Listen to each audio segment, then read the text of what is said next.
Hey guys, in this video, I'll show you how to use your Amazon employee discount on Amazon. Alright, let's begin. First, open the official Amazon website.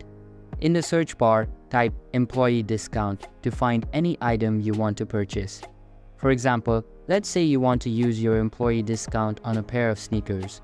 Select the size you need and add the item to your cart. Once the sneakers are in your cart, click on Proceed to checkout.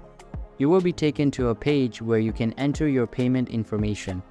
Look for the section labeled Enter a gift card voucher or promotional code. This is where you will input your Amazon discount code. Make sure to retrieve your Amazon employee discount code from your account or email. Enter the code in the designated box and click on Apply. If the code is valid, Amazon will calculate the discount percentage and apply it to your order total.